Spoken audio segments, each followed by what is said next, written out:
அஸ்வின்ஸ் இனிப்பு காரம் பேக்கரி மற்றும் சைவ உணவகம். மதுரை பாலமேட்டில் நாளை மறுநாள் ஜல்லிக்கட்டு போட்டி நடைபெறவுள்ள நிலையில் விழாவுக்கான முன்னேற்பாடு பணிகளை அமைச்சர் மூர்த்தி நேரில் பார்வையிட்டு ஆய்வு செய்து வரும் காட்சிகளை காணலாம். இது குறித்த கூடுதல் விவரங்களோடு இணைகிறார் எமது செய்தியாளர் நவநீத கிருஷ்ணன். வணக்கம். தற்போது அமைச்சர் மூர்த்தி அங்கு நேரில் பார்வையிட்டு வருகிறார். அங்கு என்னென்ன ஏற்பாடுகள்லாம் செய்யப்பட்டிருக்கு, விவரங்களை வழங்கலாம்.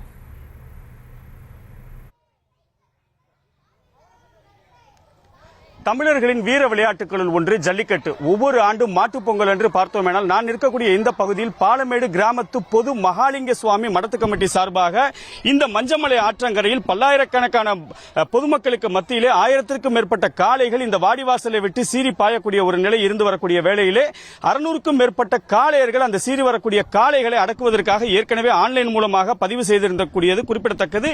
இன்று மதுரையுடைய அந்த பத்திரப்பதிவுத்துறை அமைச்சர் மூர்த்தி அவர்கள் இங்கே அமைக்கப்படக்கூடிய அந்த வாடிவாசல் பகுதி, அதே போன்று பார்வையாளர்கள் அமரக்கூடிய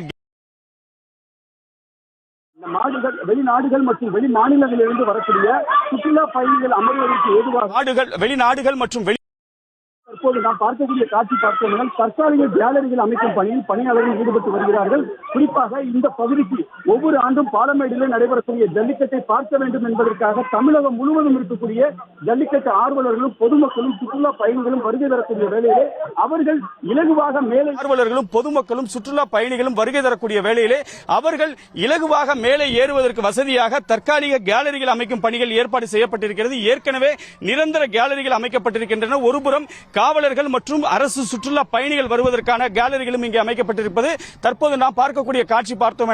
அரசு வரக்கூடிய பகுதிகளிலே 2 புறங்களும் தடுப்புகள் அமைக்கப்பட்டிருக்கின்றன.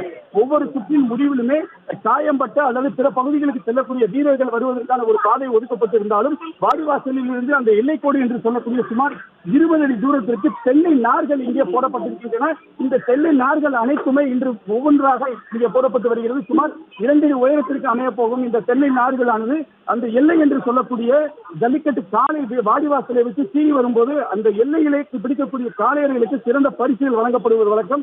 இந்த பகுதியில் இருந்து குறிப்பாக பார்த்தோமேனால் இந்த பாலமேடு வாடிவாசலில் இருந்து அருகில் இருக்கக்கூடிய அரசு பெண்கள் மற்றும் அரசு பள்ளிகளுக்கு அருகில் இருந்து தகுதியுடைய, அதாவது ஏற்கனவே கால்நடை மருத்துவமனையில் தகுதி சான்றிதழ் பெற்று ஆன்லைன் மூலமாக டோக்கன் பெறப்பட்ட ஜல்லிக்கட்டு காளைகளுக்கு இறுதிக்கட்ட மருத்துவ பரிசோதனை பிறகு அவர் ஒவ்வொரு காலையுமாக இந்த வாடிவாசலில் இருந்து அவுத்து விடப்படுவது வழக்கம். வரக்கூடிய வாடிவாசல் பகுதியிலே காளைகள் இலைப்பாடுவதற்காக சுமார் 1 அடி உயரமும் 2 அடி அகலமும் கொண்ட சிறிய தொட்டிகள் அமைக்கப்பட்டிருக்கின்றன. அவற்றிலே காளைகள் இலைப்பாடுவதற்காக குடிநீர் வழங்கப்படுவது வழக்கம்.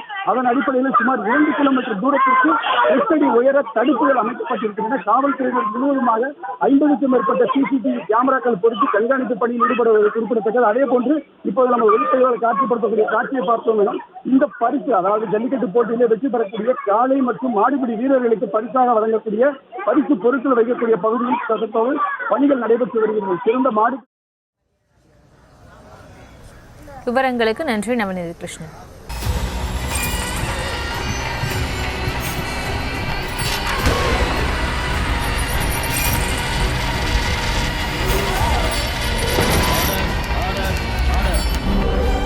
நிகழ்தகவு குற்றங்களின் மறுபரிமாணம் நாள்தோறும் இரவு 10 மணிக்கு இணைந்திருங்கள் நமது நியூஸ் தமிழ் தொலைக்காட்சியோடு.